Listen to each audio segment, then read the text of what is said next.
Hi, it's Ivy Slater. Thanks for joining me here today on Slater Success Live. I am so excited to introduce you to somebody who I've considered a friend. You know, it's Sherry Winn is all about leading your team to gold medal status. She's a former Olympian. And, I got to know Sherry when I was sitting in the audience and watched her deliver a keynote. And my jaw dropped. And I said, I need to meet this woman. I need to talk to this woman. I am so inspired. And from then, we've had numerous conversations. We were mutually connected through somebody. And I talk about connections a lot and the value of great connections.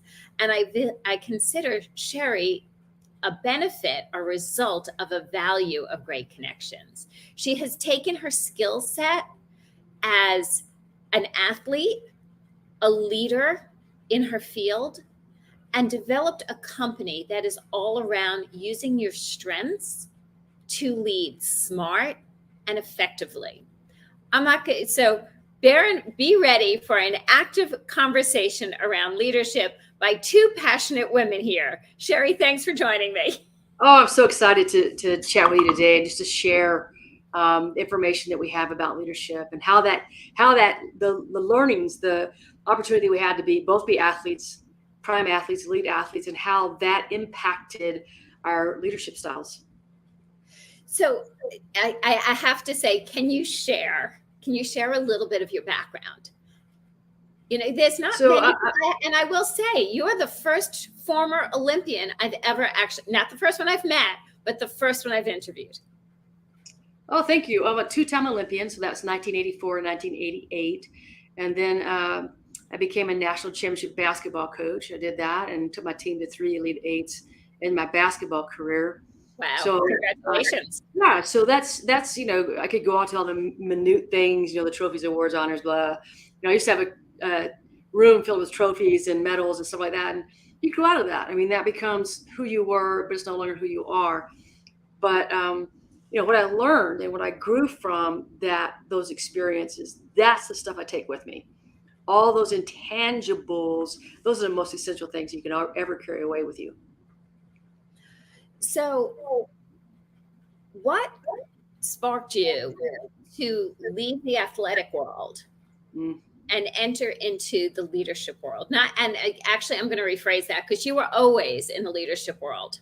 Right. You led your Olympics, you led your basketball teams, but you transitioned to go to a more corporate business structure versus the athletic structure. What was the catalyst or the motivation around that?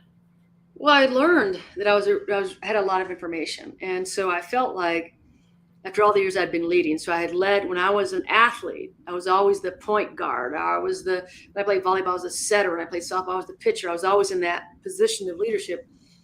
And then when I coached, of course, I coached like 12 young women at a time. And I thought that was phenomenal. Like I was getting I was able to lead those people to different places in their lives. Like a young lady who could barely speak. I mean, she would whisper when she got on her team, and then she became a lawyer. I mean, that's success. Huge.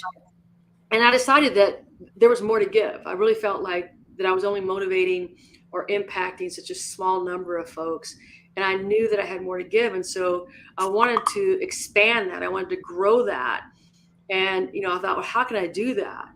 So I could have chosen to stay in the field of athletics, but I really felt like in the corporate world, here's what I felt like that could really change lives. I think that leaders have the opportunity to be the catalyst of a ripple effect. And so what they do impacts not just their company, but those people go home to their families, to their communities. And the trickle down effect is so huge. And I know that we need that as, in our families, in our communities, in our corporations, in our United States. We need positive leadership, and we need those people who really want to be influential. And that's why I chose going in the corporate world. So, and I just want to say, viewers, as you're scrolling through any platform, whether it be LinkedIn, Facebook, even we're on YouTube these days as well, as you're scrolling through, if this conversation is poignant for you, if there's something that all of a sudden say, hey, I want to lean in or resonates, feel free to put it in the chat, as well as if you have questions, ask them. This is not all that often that we get to speak and talk to somebody like Sherry Winn, who is a former Olympian and has gone on to build an incredibly successful and impactful company, taking the skill sets that she's worked with for, I'm not going to say how many years, Sherry, I love you too much for that. I'm not afraid with age, because with age comes wisdom, right? There's a difference between with knowledge and wisdom, because knowledge can be acquired through books, but wisdom can only be acquired through experience. So let's just say I've got lots of experience. And I agree with you. People like, you're so forward out there. You're like, you're proud of your age. I'm like, yeah, I've earned it. Absolutely. Right. Absolutely. We've learned all that. Here's the thing about leaders, is that those leaders who have really learned from their challenges, not just avoided them, deflected them, pushed them off, stuffed them, but really learned. Those are the people who are the influencers. Those are the people who can impact. And so I'm proud to say, look, I've had a lot of challenges in my life. And because of those, as a result of those challenges forced me to become better as a person. And the only way to be a great leader is to be a great person.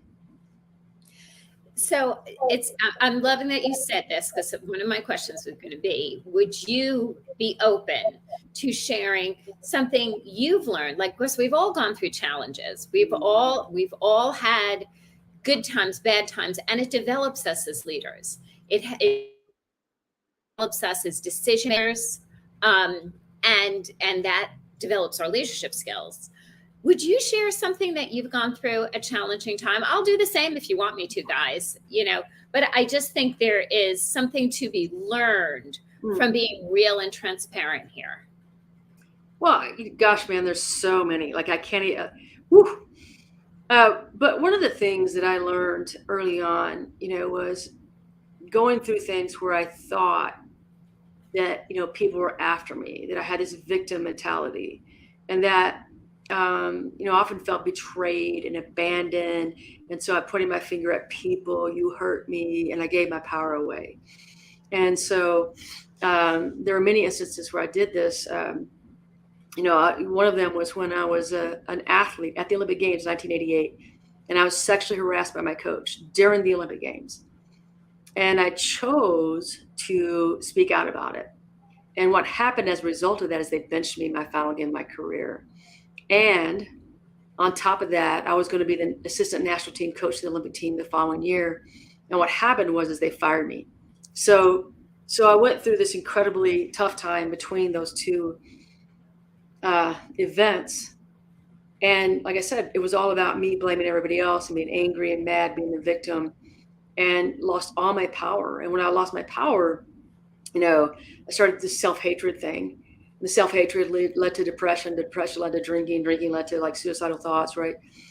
And so what I learned was, look, you get to take responsibility for you. You get to take responsibility for the words that you use, the actions that you have. You get to take responsibility for the lessons that you learn. And you get to take responsibility if you give your power away. Yeah. So on all of that, like I can tell the story like they did this to me, but I'm not saying the pieces of it where I could have navigated the scenario better. And, it could have still turned out the same way, but I wouldn't have been devastated. I wouldn't have been at the end of my rope. I would have known, like I know today, is that everything that happens to me is the opportunity for growth. It's the opportunity for something better, is that I'm evolving within those challenges. So, today when things happen, because they still do, look, we know that challenges are always going to be present. I just have a different tool set. I have a different tool set to meet them with.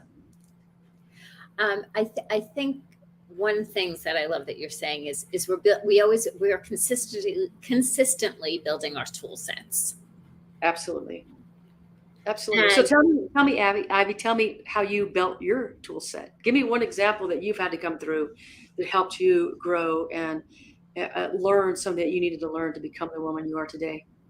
So there was a period of time I had graduated college. I graduated with a degree in dance, and I had already done some summer stock. I was a paid dancer at that point, and I had this dream, and I had a degree in communications, and I had I was like, I'll dance or I'll do something with dance, and then I'm going to be a producer. And those were the two things, my two visions for my future.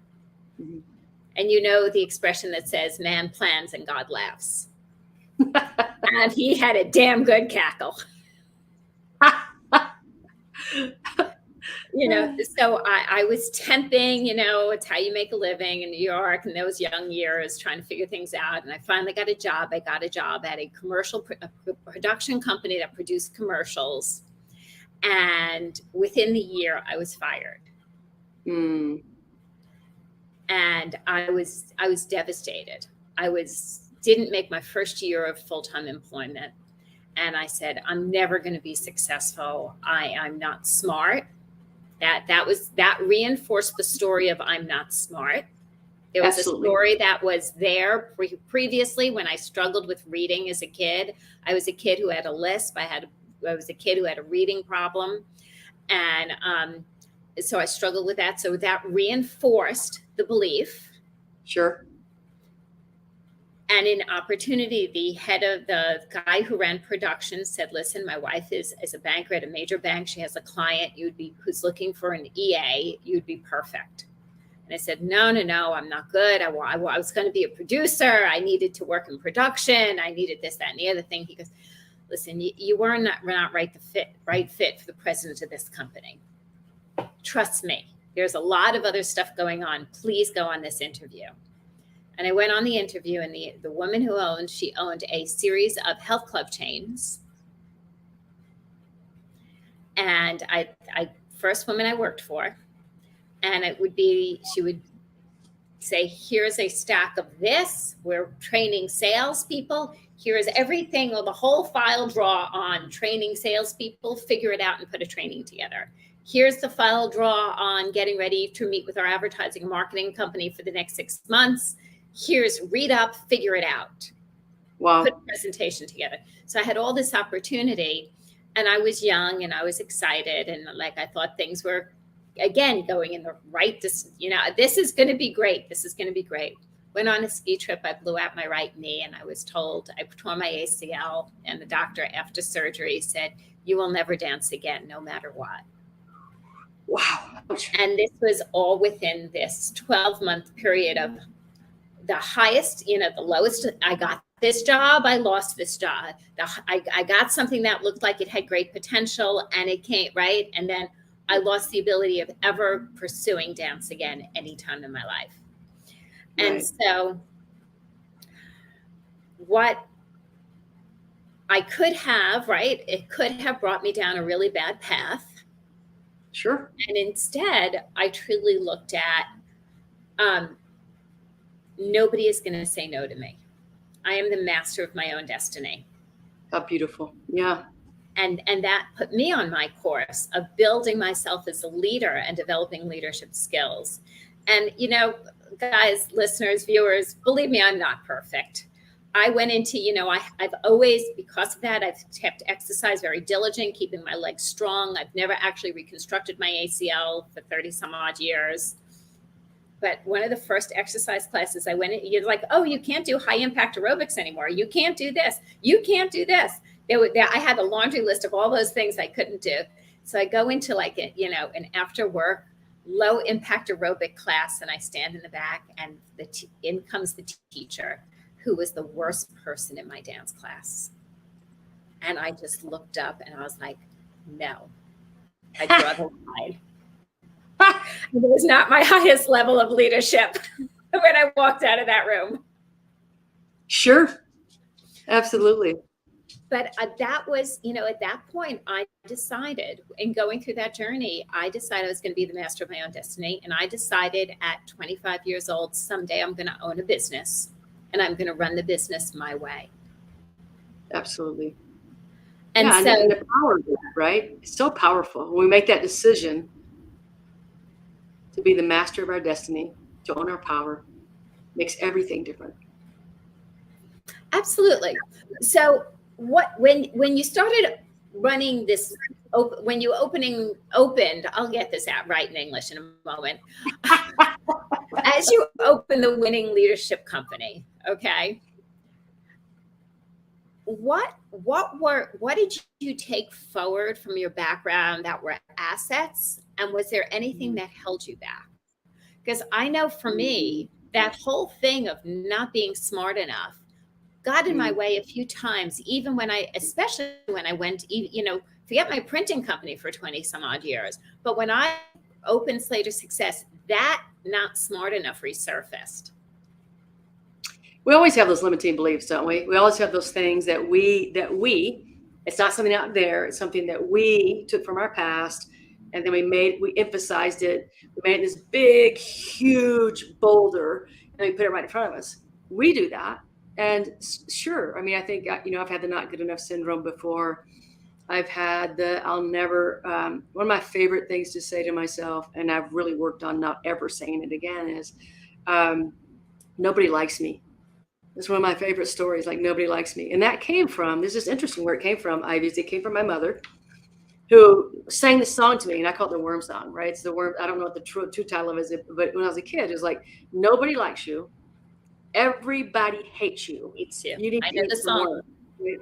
Right. And so she wasn't intending for me to take that personally. That was not an intent. It was just her singing a little ditty. But the words, nobody likes me, everybody hates me, became something that when I start something new, it goes back into the forefront of everything. Oh, they'll never like me. Nobody will ever believe me. All those things came back to the forefront. So it's a continual, if you're a self-aware person, it's a continual loop of these things will come back, and you can recognize them faster, and you go, well, come on, that's not really true. There's a great work by Byron Katie who says, it's called The Work, and she says, the first question you ask yourself is it true? And it's not true. If you just go, is it true? A lot of times that just, you can nix that and go right through it. So those were some of mine. But I also knew, one of the things I knew from being an athlete and being in athletics was I would persevere. Like whatever I did, even though there were moments of I thought maybe I wouldn't, I always persevered. I had an incredible motivation, drive, passion to do something and do it really well. And so I know what happens to many people is they hit the obstacle and they quit. What happens to me is I hit an obstacle, I get a little upset, and then I go, all right, well, there was your pity party. Get over it. Go forward. So that was something I was able to take with me because, when you're training, you have to think about how long that somebody trains to be an Olympian. It's not like, oh, 1 year I decided to be an Olympian and then you train twice a day for years. And literally I probably trained twice a day for about 12 years to accomplish that. There were really hard practices. There were times I didn't want to do it. There were many days I had to talk myself out of, staying in bed because the muscle soreness and the fatigue and all that. But when you do something, when you work that long and that hard to achieve something, then what you know is it can always be done. That's what you know. And so, of course, now I don't believe that you have to work that hard and that long. You can make it easier for yourself. But that was something I really took with me. And I know that when people are passionate about something, they have that true purpose. If they don't have the true purpose, you can't get there. But they have to be passion filled, purpose filled, and then they can get what they want. They can keep going until they find it. So let me ask you this, because I know we've chatted about things like this before. Purpose, it's becoming a little cliche out there. Oh, what's your purpose? What's your why, right? Yet, is it really? When we're working with really great leaders, how aligned do you see them in their purpose? Well, I think that many of the great leaders that I've talked to and interviewed for a book I'm writing, I've interviewed over 200 leaders for this new book on the 7 truly powerful secrets of seven secrets of truly powerful leaders. I knew that I'd find that somewhere. What I've discovered was that many of them, I would say most of them, have a burning desire to be an influencer. And so what they want to see is they want to see people that they lead to elevate and to become the best version of themselves. And so I think that most people have that burning desire to do that. So you can call it a passion, you can call it a purpose, you can call it whatever, but they have that burning desire to do that. And they define themselves. When I ask them the question, what are the 2 things that you're most proud of in your leadership? 95% of the people said that. So I would identify that as, a burning desire or a purpose, or, what's your why, all those things. I would say that would be true. But it sounds like you have a different take on this. So please enlighten us. No, I actually think, that I think it's incredibly important to be connected to your why. Mhm. And here's my comic relief story on this. Okay, probably about a dozen years ago, I was getting ready to speak at this event, whatever, and I was doing an opening keynote thing, kind of whatever, and I create my slides, I create my whole thing, right? And I'm practicing it, and I asked some friends to come on and do it, and so one of my friends goes, "Oh, so you mean like Simon Sinek?" I'm like, "Who?" And because I got up and I did my opening, but this was a practice session, right? And I said, I've built this company. I'm building this, right? This is right. This is what I've learned. And, my main reason I see myself successful is because I'm connected to what do I want and why do I want it? And that was my lingo. This was over a dozen years ago, probably close to 15 years ago. What do you want and why do you want it? Right? And it was 100% going back to building my printing company. So I can pay for swim classes for my daughter after school, right? So we could do this. So we were able to go on this vacation and go skiing, right? So what do I want? Why do I want to build this company? And it was always, and I had this great picture of like my family on this ski trip, and I would talk about it. And they're like, and so I was like, so what did you, and so then I'm like asking them to debrief. It was a big deal. I was doing this, right? So I did a lot of prep. And they're like, like Simon Sinek, right? And I'm like, who? And then another girlfriend goes, like Simon Sinek, his TED Talk. I'm like, I don't really watch TED Talks. What do you mean? And that was, right? So I do have a really, really firm belief that we have to know why we want, right? What do we want? Absolutely. And why do we want this? Why do I want this business to be successful? What impact do we want to see made? Every leader I touch, what do I see for them, right? What space do we hold?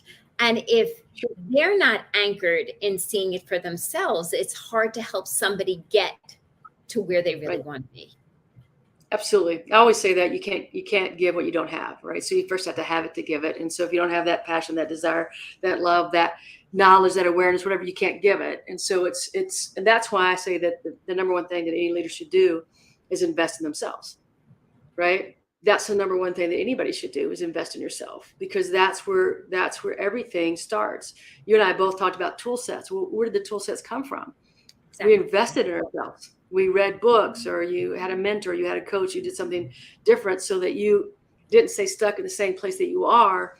And that's what happens. I mean, there's many people who do what they've always done. They get what they've always gotten. That's a Tony Robbins saying, right? Or you go to Einstein, who said, when you do the same things over and over again, you get the same result, which is called insanity. And yet so many of us live our lives like that without even the realization that we're doing it. But the great ones, the great leaders, are the ones who truly invest in themselves. They ask themselves questions like, what's the why behind the why? Like you were just saying, what's the why behind the why? What's my real true reason for doing this?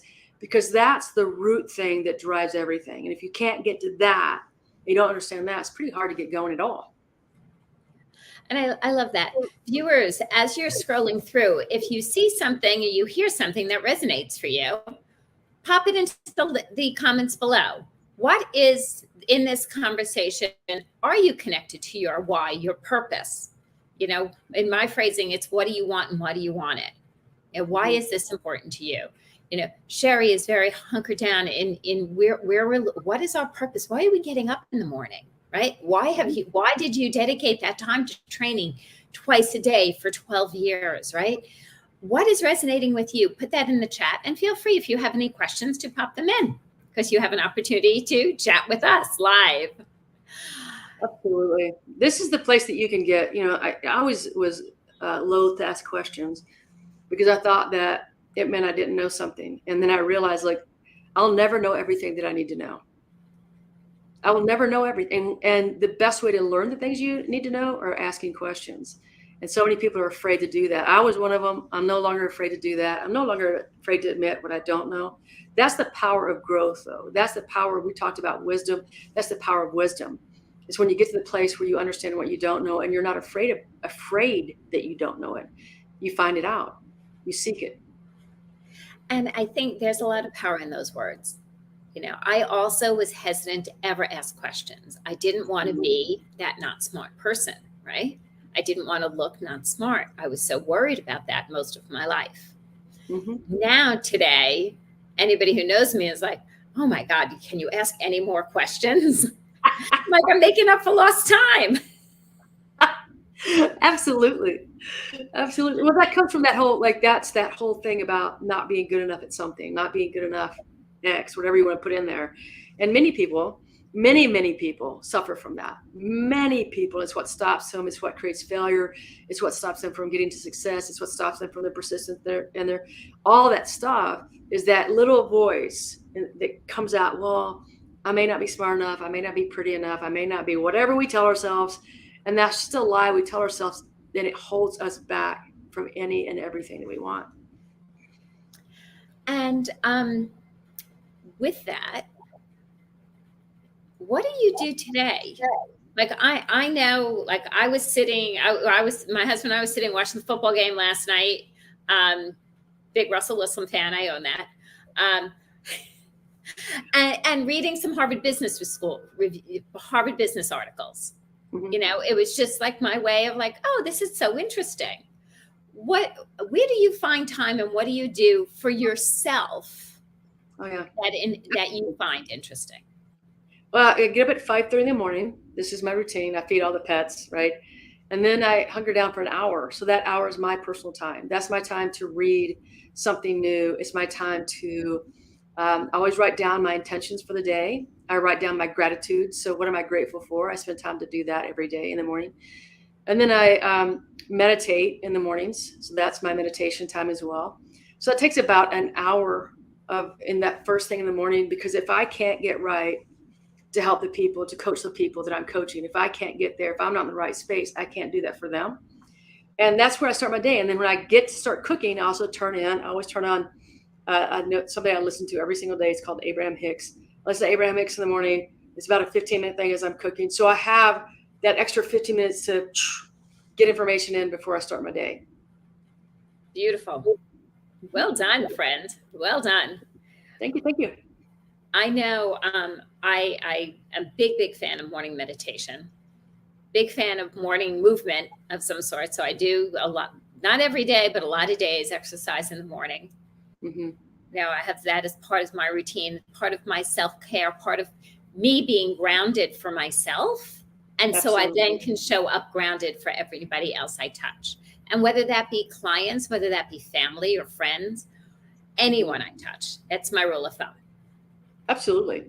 Yeah. You gotta give to yourself first. And if you give to yourself first, you can give to others. But some people think that's selfish. It's not. That is the power of the gift that you can give is first giving to yourself.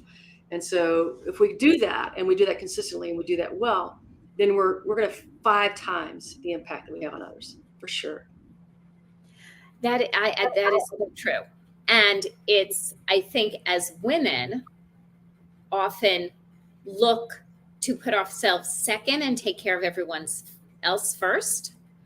And and I'm not just talking kids, I'm in the generation, I'll owe myself, I'm not putting you there, senior mom, we have a little bit of that sandwich thing going on, right? So taking care of this, taking care of that, I think about all the relationships in my life, personal and professional, and I think and care about others. And it's important to take care of ourselves first and put that, so to speak, oxygen mask on ourselves. That self-care and self-awareness goes a long way. Absolutely. Agreed 100%. 100%. Well, that's self-love. I mean, you can call it self-love, you can call it self-care, whatever you want to call it. But until we give it to ourselves, it's impossible to give it to others. And so many times people are looking like, I want to make this impact, and they're trying so hard to change other people. I'm like, no. Forget that. You can't do it. It's impossible.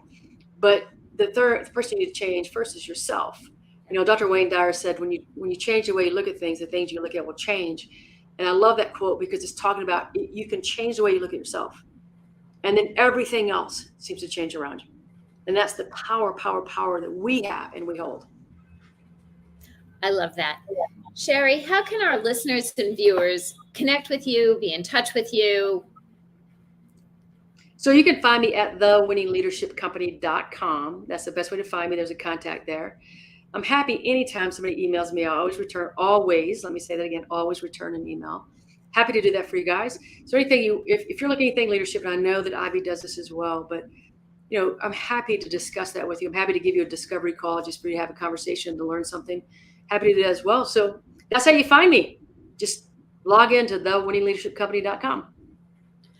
I love it. And viewers and listeners, Sherry and I are going to continue to take a look through LinkedIn, see your posts, comment on your posts. Let us know, what was your biggest takeaway from today? What was your biggest takeaway? What was most impactful to you? Put that into the notes. We want to know. Because you're also helping others think about, hey, what did I see? Did I tune into that? So it's a gift for yourself as well as a gift forward. Sherry, thank you for joining me here today on Slater Success Live. Oh, thank you so much. I enjoyed it, Ivy. Yay. Woo, we had fun. And viewers, as I take us out, I want to let everybody know on Her Success Story, our podcast, we are doing a series on women leaders in technology. I have the pleasure of, in a couple of weeks, of doing a live on the 28th with an amazing women leader in technology. So stay tuned for that at 2 p.m. on the 28th. Take a look on LinkedIn, Facebook, or your any social media to see what's coming up. Please, if this was impactful to you, if it had value, share these recordings, share these interviews forward. That's what Sherry and I are about. We're about making the impact, reaching others, and shifting leadership in a positive direction. So, Sherry, thanks for hanging with me today. Thanks, Ivy. Much appreciated. See you soon. Viewers, again, thank you for joining us. See you next time.